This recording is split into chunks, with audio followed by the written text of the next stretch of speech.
Why the Barbie movie was good. I'm Just Kin is my favorite song from the 2023 movie Barbie by Greta Gerwig, starring Ryan Gosling and Margot Robbie as none other than Ken and Barbie. Well, stereotypical Barbie, that is. The first ever live-action Barbie movie, which was heavily influenced by the history of Barbie, was a box office hit. However, like most things nowadays, there were many mixed reviews in the media, but I think the most important part of the story is often overlooked. By listening to the speech, people will see the true beauty of the Barbie movie. The three main points of the speech are how it paid homage to the history of Barbie, that the movie was actually very funny, and a piece of the storyline that often goes unnoticed by many viewers. In the unofficial Barbie fan guide published by Hollywood Studios, there are many articles about the history of Barbie. When reading the magazine, I was able to learn more about the trailblazing and sometimes troublesome franchise that is Barbie. Ruth Handler invented Barbie in the 50s, officially releasing the doll in March of 1959. Handler used the doll to give young girls a way to not only play with a doll that wasn't a baby doll like they had to. It's a doll that could actually be whatever they wanted it to be. In the opening scene of the 2023 movie, cave women little girls are playing with baby dolls, while the narrator explains that being a mother is great, but there are so many more opportunities for young girls. And in doing so, Barbie appears, and the cave women little girls start to literally smash their baby dolls to pieces. Barbie has been facing backlash since the beginning of its time. Ironically, many feminist mothers did not think that Barbie was acceptable for their young daughters. According to feminist Gloria Steinman in Tiny Soldiers, a documentary, Barbie was everything we didn't want to be, everything the feminist movement was trying to escape. Mattel helped change that narrative by making Barbie a career woman. Barbie has represented more than 200 careers, ranging anywhere from a grocery store cashier to an astronaut or even a movie star. In doing so, Barbie displayed that girls can be anything they want to be. Another problem people had with Barbie was her body. She's too perfect, basically. People have claimed that she is not healthy for young, impressionable girls to be seeing since she has such an unrealistic body type. In recent years, Barbie has become more inclusive in everything, including but not limited to race, body types, and even ages. Barbie has such an interesting background, it is not surprising that a lot of jokes paid homage to that background. According to Rotten Tomatoes, Barbie has received an 88% on the tomato meter. Overall, the film had very positive reviews from critics. One saying, Barbie is a visually dazzling comedy whose meta humor is smartly complemented by the submersive storytelling. A number of jokes in the film were paid back to the history of Barbie. One example of this is when Midge, a discontinued Barbie because she was pregnant and that was a lot of backlash back in the day, is shown on the camera. And as the narrator is speaking, she goes, "Oh, that's Midge, but she was discontinued, so we don't need to talk about her." And she's cut out of frame, which is very funny when you know the history of Midge. They also pay homage to more discontinued Barbies towards the end of the film when all the Barbies are coming together. There is Growing Up Skipper, Video Girl Barbie, and even Tanner, the pooping dog.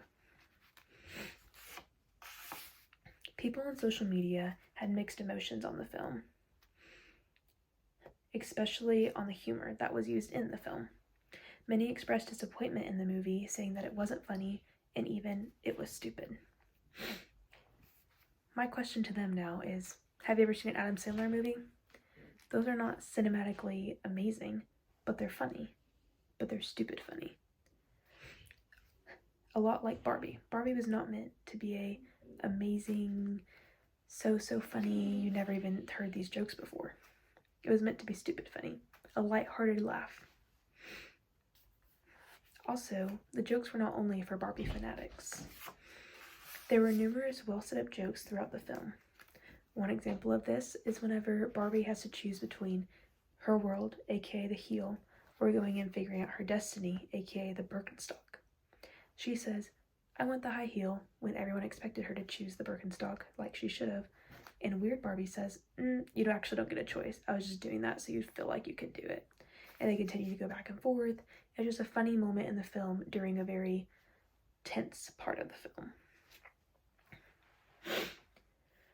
Also, that continues to go back to, at the very end of the film, spoiler alert, when she's going into this building, we see that she's wearing Birkenstocks as she's now chosen to live in the real world. So it's a funny joke and playback to the very beginning of the film. Now that we have established that the movie was hilarious, it is time to get into the message of the film. When I first was about to go see it, I was worried it was going to be too feminist in a way. In simplest terms, girls rule and boys drool. And in the beginning, that is how it was. Basically, Barbies ruled everything. President, doctor, beach volleyball players, everything. The Kens just loved the Barbies, but only from afar. Like the narrator said, Barbie has a good day every day, but Ken only has a good day when Barbie looks at him, which is another example of a funny joke from the movie. Then, throughout the movie, Barbie needs to go to the real world. So Barbie and Ken go to the real world. Ken learns about things like patriarchy and realizes that he can be the man and takes all of that back to Barbie Land. Thus, the kingdom is born. When Barbie arrives back to Barbie Land, she is stunned to see that everything is upside down, much like the real world which she just came from.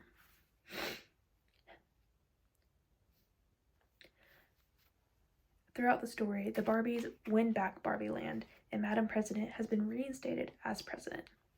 Will Ferrell's character, the CEO of Mattel, comes in and says, "Hey guys, I can just put everything back to how it was. Y'all don't have to worry about it. Like, we're gonna fix it." But Madam President says no. She realizes that the Barbies ruling everything is not fair to the Kens and says that they should start to include the Kens more. Another example of a similar message is whenever Barbie and Ken finally have a real conversation about their relationship. Barbie apologizes for leading him on throughout the film and encourages him to find his own identity apart from Barbie, because Ken's whole identity was, "I love Barbie." In conclusion, the Barbie movie is fantastic and is great for anyone and everyone. No, it's not necessarily a cinematic masterpiece with these amazing jokes, but it's a good, lighthearted homage to the history of Barbie, and it produces a message that everyone is important, even Ken's friend Alan. To close all of my points, Barbie has had adversity since creation, but she has learned how to adapt and has become much more than a doll today. The comedy in the movie was not only funny for huge Barbie fans, but it was funny for anyone with a sense of humor. Don't expect to be blown away by the complexity of the jokes. They're just a good laugh, and that is good enough for me. And lastly, yes, Barbie promoted women power and feminism, but it was so much more than that.